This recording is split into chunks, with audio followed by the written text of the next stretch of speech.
एक मौन कमरे में वह बैठा था। न खिड़की खुली थी न दरवाजा।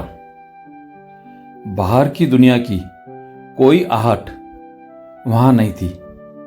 एक हल्की सी मोमबत्ती जल रही थी और उसके सामने एक कुर्सी खाली रखी गई थी। वह कोई और नहीं, स्वयं ओशो थे और वह कुर्सी वह जिद्दू कृष्णमूर्ति के लिए रखी गई थी। कभी कभी मौन में भी संवाद होते हैं, शब्दों से परे। और उस रात ओशो कृष्णमूर्ति से मिलने गए, लेकिन बाहर नहीं, भीतर। कृष्णमूर्ति कभी ओशो से नहीं मिले और ओशो ने कभी सीधे नहीं कहा कि वह मिलना चाहते थे। लेकिन ओशो ने उन्हें जितना पढ़ा उतना शायद ही किसी भारतीय ने पढ़ा हो और समझा भी, क्योंकि ओशो ने कहा था, कृष्णमूर्ति अकेले हैं, हिमालय की चोटी की तरह, लेकिन वह ठंडे हैं, बर्फ है, मैं आग हूं। और यहीं से यह यात्रा शुरू होती है। कृष्णमूर्ति उस नदी की तरह हैं जो केवल एक ही तट को छूती है। मैं वह नदी हूं जो दोनों तटों को आलिंगन करती है। वह विचारों को तोड़ते हैं, मैं विचारों को नाचने देता हूं। वह कहते हैं मन को खाली करो, मैं कहता हूं मन को इतना पूर्ण कर दो कि वह छलक जाए और स्वयं गिर जाए।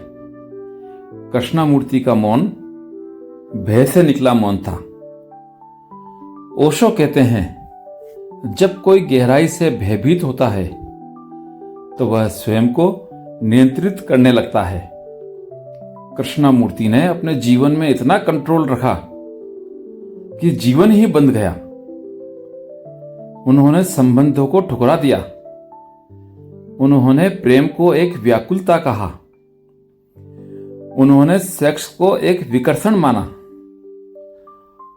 और इसीलिए वह कभी हंस न सके। मैंने कृष्णमूर्ति के मौन को ध्यान से सुना है।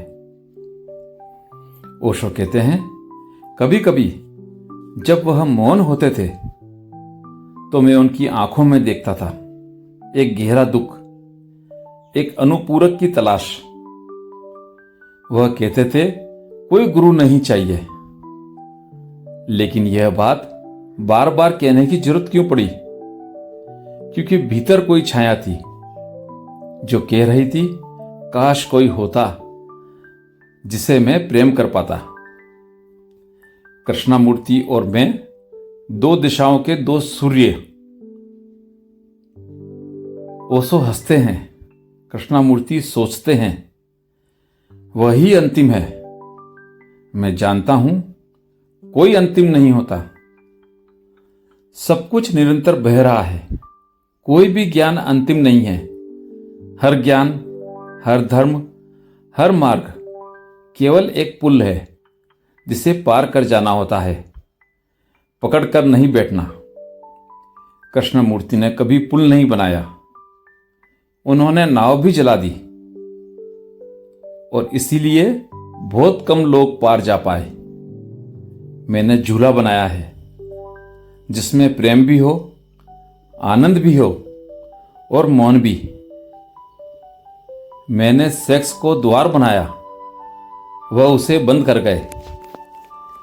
ओशो स्पष्ट कहते हैं, कृष्णमूर्ति ने जीवन को द्वैत में बांटा। मैंने द्वैत को समरसता में बदला। वह कहते हैं, कामना समाप्त करो। मैं कहता हूं, कामना को ध्यान में बहाओ। सेक्स ही जीवन है। वही ऊर्जा जब ऊपर चढ़ती है तो समाधि बनती है। जब रुक जाती है तो अपराध, पागलपन, द्वंद्व बन जाती है। और जब दबा दी जाती है तो तुम भीतर सूखने लगते हो। कृष्णमूर्ति महान है लेकिन फूल नहीं है। ओशो भावुक होकर कहते हैं, मैं उनके लिए करुणा से भरा हूं। उनके जीवन में कुछ था जो बहुत सच्चा था, लेकिन अधूरा, जैसे चांद का एक हिस्सा अंधेरे में छिपा हो। उन्होंने जो देखा वह अद्भुत था, लेकिन जो नहीं देखा वह जीवन था। शिष्य, मार्ग और मौन, मेरी और उनकी भिन्न दृष्टि। ओशो कहते हैं, उन्होंने शिष्यों को अस्वीकार कर दिया।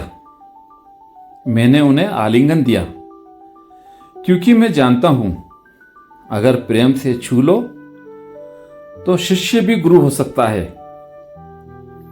कृष्णमूर्ति अकेले गए और अकेले लौटे।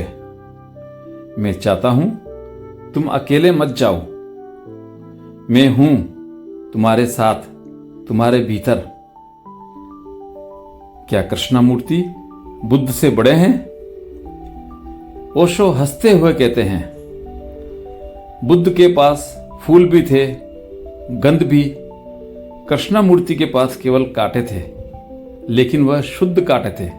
वे जहर नहीं थे, लेकिन स्वादहीन थे। बुद्ध मुस्कुराते थे, कृष्णमूर्ति गंभीर रहते थे। बुद्ध मौन थे, कृष्णमूर्ति मौन की व्याख्या करते थे। कृष्णमूर्ति का भय और उनका ब्रह्मचर्य। ओशो कहते हैं, ब्रह्मचर्य केवल तब सुंदर होता है जब वह प्रेम से पैदा हो। कृष्णमूर्ति का ब्रह्मचर्य संघर्ष और भय से उपजा था। उन्होंने शरीर को शत्रु माना और मैं शरीर को देवता कहता हूं। मैंने कृष्णमूर्ति को एक बार मौन में छुआ था। रात का तीसरा पहर था। मौन घना हो चुका था। मैं ध्यान में डूबा था और अचानक मैंने देखा वह कुर्सी पर बैठे हैं जहां कोई नहीं था। वह स्वयं मौन थे और पहली बार रो रहे थे। मैंने कुछ नहीं कहा, बस मौन से उन्हें छुआ और वह पल उनकी कठोरता पिघल गई। शायद किसी ने उन्हें पहली बार प्रेम से देखा था, बिना आलोचना के, बिना तुलना के। कृष्णमूर्ति अमर है, लेकिन ओशो कहते हैं वह एक महान पर्वत है, लेकिन उन पर फूल नहीं खिलते। मैं एक घाटी हूं जहां हवाएं, नदियां, प्रेम और नृत्य सब बहते हैं। कृष्णमूर्ति ने मानवता को बुद्धि दी। मैंने उसे हृदय दिया। मुझे कृष्णमूर्ति से कोई शिकायत नहीं है। मैं उन्हें समर्पित करता हूं, जैसे एक शिष्य अपने गुरु को प्रेम से देखता है, स्वीकार करता है और फिर अपने रास्ते चला जाता है। यदि मैं कृष्णमूर्ति से मिल पाता, ओशो कहते हैं, काश वह एक बार आ जाते। हम मौन में बैठते, कुछ न कहते और मैं उन्हें देखता। नारी की दृष्टि से मैं उन्हें छूता, बिना छुए, और शायद तब उनके भीतर की जमी बर्फ पिघल जाती। उनकी आंखों में प्रेम उतरता और वह हंसते। 100 साल में पहली बार। वह जो कभी गुरु नहीं बने, मैं उन्हें गुरु कहता हूं।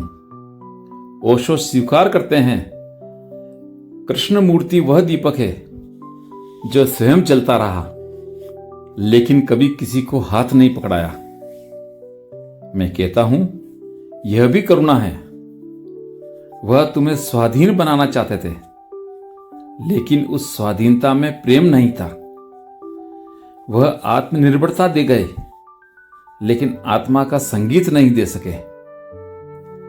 कृष्णमूर्ति का मौन ओशो की दृष्टि में। ओशो कहते हैं, मैंने कभी किसी को इतना संघर्ष करते नहीं देखा। मौन को पकड़ने के लिए मौन कोई लक्ष्य नहीं, वह तो सहजता है। मैं मौन को बुलाता नहीं, मैं तो बस नाचता हूं और वह स्वयं आ जाता है। कृष्णमूर्ति मोहन को बुलाते रहे और मोहन उनसे दूर होता गया। स्पर्म, सेक्स और चेतना अंतिम स्पष्टीकरण ओशो बेहद स्पष्ट स्वर में कहते हैं। कृष्णमूर्ति ने सेक्स को इतनी गहराई से नकारा कि उन्होंने शरीर की भाषा ही भूल दी। और जब शरीर मौन हो जाए तो चेतना भी सूखने लगती है। स्पर्म कोई शत्रु नहीं है, यह तुम्हारी आत्मा का बीज है। यदि तुम उसे नकारोगे तो ध्यान भी मृत प्राय हो जाएगा। मैंने सेक्स को ध्यान में बदला और ध्यान को प्रेम में। कृष्णमूर्ति वहीं रुक गए थे जहां बीज को कभी जमीन नहीं मिली। एक रात मैं कृष्णमूर्ति को सपने में देखता हूं। ओशो बहुत भावुक होकर कहते हैं, मैंने उन्हें एक बगीचे में देखा। वह अकेले थे, एक पेड़ के नीचे। चारों ओर फूल खिले थे, लेकिन उन्होंने आंखें बंद कर रखी थी। मैं उनके पास गया और कहा, कृष्ण देखो, ये सब तुम्हारे हैं। उन्होंने आंखें खोली और पहली बार मुस्कुराए। उन्होंने मेरा हाथ थामा और कहा, ओशो, तुमने वह कह दिया जो मैं नहीं कह सका। ओशो कहते हैं, मैं मृत्यु सिखाता हूं, वह जीवन सिखाते थे। कृष्णमूर्ति ने जीवन को जिया, लेकिन मृत्यु को नहीं समझा। और जब तक मृत्यु की गहराई न देखी जाए, तब तक जीवन अधूरा रहता है। मैं मृत्यु को भी प्रेम करता हूं। कृष्णमूर्ति मृत्यु से बचते रहे। मैं मृत्यु को आमंत्रित करता हूं। कृष्णमूर्ति समझाते रहे। मैं चुप हो गया। कृष्णमूर्ति मार्ग दिखाते रहे। मैं द्वार बन गया। कृष्णमूर्ति मेरी आंखों में। ओशो अंतिम स्वर में कहते हैं, वो मेरे भाई है, लेकिन वह एकांत में चले गए। मैंने बाहें खोली, लेकिन वह नहीं लौटे। उन्होंने सत्य को छू लिया था, लेकिन सौंदर्य को नहीं। उन्होंने बुद्धि को पाया, लेकिन प्रेम को खो दिया। और इसीलिए मैं यहां हूं, क्योंकि वह जो नहीं कह सके उसे मुझे कहने दिया गया। मैं कृष्णमूर्ति नहीं हूं, लेकिन ओशो मौन में जाते हुए कहते हैं, मैं वह हूं जो कृष्णमूर्ति नहीं थे, और वह थे जो मैं नहीं हूं। हम दोनों एक ही सिक्के के दो पहलू हैं। यदि तुम मुझे पूरी तरह समझो तो कृष्णमूर्ति भी तुम में होंगे, और यदि तुम कृष्णमूर्ति को प्रेम से देखो तो मैं भी वहीं कहीं छिपा हुआ हूं। जैसे दो नदियां अलग अलग बहती रही और सागर में जाकर एक हो गई, मैं और कृष्णमूर्ति अब उस सागर में मौन हैं। तुम जिसे ओशो समझते हो, वह केवल एक दर्पण है, जिसमें कभी कभी कृष्णमूर्ति की आंखें भी झलक जाती हैं, और वह तुम्हें देखते हैं, बिना बोले, बिना छुए, ताकि तुम स्वयं को जान सको। मैंने बहुतों को देखा है, सुना है, समझा है, लेकिन जिद्दू कृष्णमूर्ति जैसे लोगों का होना इस पृथ्वी पर एक दुर्लभ घटना है। वे ईमानदार हैं, निर्मल हैं, अकेले हैं, वे शुद्ध हैं, वे पारदर्शी हैं, जैसे कोई शीशा हो जिसमें से प्रकाश भी भीतर न जाए। लेकिन उस पारदर्शिता में गर्मी नहीं है। उस शुद्धता में प्रेम नहीं है। वह जैसे पत्थर की मूर्ति हो, सुंदर, सजीव, लेकिन स्पर्श करोगे तो बर्फ के समान ठंडी। मैं उन्हें देखता हूं जैसे कोई हिमालय की चोटी हो, ऊंची, निर्विकार, निर्लिप्त, पर उस पर फूल नहीं खिलते के, उस पर मनुष्य नहीं चिढ़ सकता। वह तुम्हें मार्ग नहीं देते, वे बस एक उपदेश हैं, एक चेतावनी है, एक कठोर व्रत है। कृष्णमूर्ति जीवन भर ब्रह्मचारी रहे, लेकिन वह ब्रह्मचर्य सहज नहीं था। वह नियंत्रण से उपजा था, दमन से। दमन से न कभी प्रेम पैदा हुआ है, न ध्यान। दमन से केवल भय पैदा होता है, और वही भय उनकी आवाज में थरथराता है। उनकी वाणी में कंपन है, आंखों में असहजता है, उनके मौन में कोई संगीत नहीं है, उनके तर्क में कोई करुणा नहीं है। उन्होंने सेक्स को अस्वीकार किया, लेकिन ऊर्जा को केवल दबा देने से वह नष्ट नहीं होती। वह भीतर कहीं दूसरी जगह से रिसने लगती है। मैंने ध्यान से देखा है, उनकी स्पर्म ऊर्जा जो बाहर नहीं बह पाई, वह भीतर उलझती रही, और उसके कारण उनकी चेतना तीव्र तो हो गई, लेकिन हृदय से रहित। वह तीव्र थे, लेकिन ठोस, जमे हुए। उनकी सारी शिक्षा सिर से निकलती है, हृदय में उतरती नहीं। वे सोचते हैं, तर्क करते हैं, तोड़ते हैं, लेकिन नाचते नहीं, गाते नहीं, मुस्कुराते नहीं। मुझे लगता है उन्होंने मौन को समझा नहीं। वे मौन की बात करते रहे, 70 वर्षों तक मौन का उपदेश देते रहे, लेकिन स्वयं कभी मौन नहीं हुए। मौन को कहने की जरूरत नहीं होती, मौन तो अपने आप उतरता है, यदि तुम उसे न बुलाओ, न पुकारो। उन्होंने मौन को लक्ष्य बना लिया, और जब मौन लक्ष्य बन जाता है तो वह एक विचार बन जाता है, एक छलावा बन जाता है। वे शिष्य नहीं चाहते थे। उन्होंने कहा, मेरे पीछे मत चलो, और बार बार कहा, इतनी बार कहा कि वह कहना ही संकेत बन गया कि भीतर कोई सूक्ष्म चाह है कि लोग सुने, लेकिन बंदी ना बने। यह भी अहंकार है, और बड़ा सूक्ष्म अहंकार। और मैं किसी का गुरु नहीं हूं, लेकिन जब तुम बार बार कह रहे हो कि गुरु मत बनाओ, तब तुम स्वयं एक अस्वीकार के गुरु बन गए हो। मैंने देखा है, उनमें एक खालीपन है, लेकिन वह खालीपन भय से भरा है। एक ठंडापन है जिसमें कोई स्पर्श नहीं कर सकता। वह सुंदर है, लेकिन जीवन से कटे हुए। उन्होंने जीवन को नहीं जिया। उन्होंने जीवन के विरुद्ध खड़े होकर सिर्फ कहा, जैसे कोई पेड़ केवल छाया देता हो, लेकिन फल न देता हो। कभी उन्होंने किसी को प्रेम नहीं किया, कभी उन्होंने किसी को गले नहीं लगाया, कभी उन्होंने स्वयं को किसी के सामने खोया नहीं।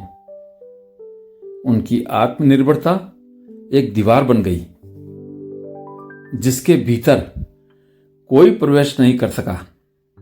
मैं उन्हें देखता हूं, और मुझे एक गहरी करुणा आती है। वह जो नहीं कह सके, मैं वही कहता हूं। वह जो रोकते रहे, मैं वही बहा देता हूं। उन्होंने जो दबाया, मैं उसे मुक्त करता हूं। उन्होंने जो इनकार किया, मैं उसे स्वीकार करता हूं। उन्होंने जो छोड़ा, मैं उसे मंदिर बनाता हूं। सेक्स उनके लिए विकर्षण था, मेरे लिए द्वार है। स्पर्म उनके लिए संकट था, मेरे लिए संभावना है। वे सिर थे, मैं हृदय हूं। वे बुद्धि के शिखर थे, मैं प्रेम की घाटी हूं। वह जो हिमालय की चोटी पर खड़े थे, मैं वही हवा हूं जो घाटियों में बहती है। मैं सबको छूती है, सबको बुलाती है। उनकी शिक्षाएं सूखी थी, सच्ची थी, लेकिन रसहीन। मैं जो कहता हूं वह रस है, वह रस जो गाया जा सकता है, नाचा जा सकता है, जिया जा सकता है। उन्होंने विचारों को तोड़ा, मैं उन्हें प्रेम में घोल देता हूं। उन्होंने शून्यता को पूजा, मैं पूर्णता को। उन्होंने नकार दिया, मैं समाहित कर लेता हूं। मुझे कोई द्वंद्व नहीं उनके प्रति। वह जैसे थे वह भी अनमोल हैं, लेकिन अधूरे हैं। और मैं वहां से शुरू करता हूं जहां वह समाप्त हुए। मैं उन्हें कोई चुनौती नहीं देता, मैं उन्हें पूर्ण करता हूं। मैं वह हूं जो वह नहीं थे, और वह थे जो मैं नहीं हूं। हम एक ही सिक्के के दो पहलू हैं। अगर तुम मुझे पूरी तरह समझ लो तो कृष्ण मूर्ति को भी समझ पाओगे, और यदि तुम उन्हें पूरी तरह जान लो तो मुझे जानना सरल हो जाएगा। उन्होंने विचार को आराध्य बनाया, मैंने मौन को। उन्होंने द्वार बंद किए, मैंने द्वार खोल दिए। उन्होंने अनुशासन को पूजा, मैंने स्वतंत्रता को। और यही हमारे बीच का अंतर है। लेकिन फिर भी मैं उन्हें प्रणाम करता हूं, क्योंकि उनकी उपस्थिति ने इस पृथ्वी को एक नई जागरूकता दी।